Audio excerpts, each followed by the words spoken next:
Munini wa Ngavana Kaunti na Masaku Francis Mwangangi Niwaweta ta Kianda cha Silikali ya Kati na Ila Sya Mutiuuko Kuikithya Kisomo Nikyailw'a Nzia Imwe ya Kwailya uni wa Amanyiw'a.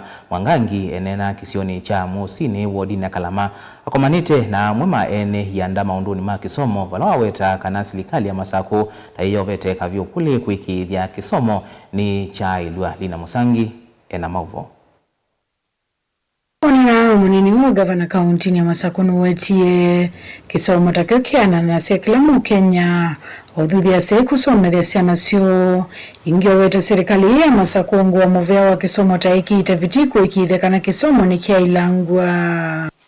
Majorly, our national government has two major roles. One of them is to ensure every part of this country people are united to do their development peacefully and ensuring each one of us adheres to the laws of the land. The second one is education. Okay? Now, lazima tusaidiane sisi wote. Na niwaambie jambo moja ambayo najua more than 3/4 of you wanajua. Ukweli ni kwamba without education, musiseme mmesomesha watoto wanakula mkukaa huku hawajapata. No, tusomeshe. Tusomeshe. Please, my good people, na waomba kwa heshima kuu, we put more of our interest in education. We must educate our people. That is the way to go. Ngangi ndio odhuthia serikali ya Kati Kuikithya ni atuma ilovyese okwata mbao Kisomo kana capitation vindani ila ile no kenda Kuikithya Kisomo chailu. Must value and invest in education, and equally I will continue pressing our national government.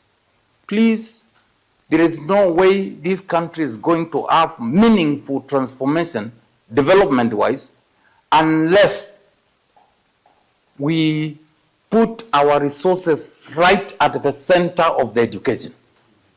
Hii capitation lazima iachiliwe ndio walimu wetu waweze kusimamia mashule zetu na watoto wetu waweze kuendelea kuwa shuleni. Being important as it is, education empowers, education inspires, it equalizes all of us. Pamela here and our admin here, before waketi kwa hizo viti, kulikuwa na requirements. 1 degree, ama masters, na PhD is an added advantage. Nini ndio akashinda wanaume na wanawake wote, sasa ndiye SEC wetu hapa.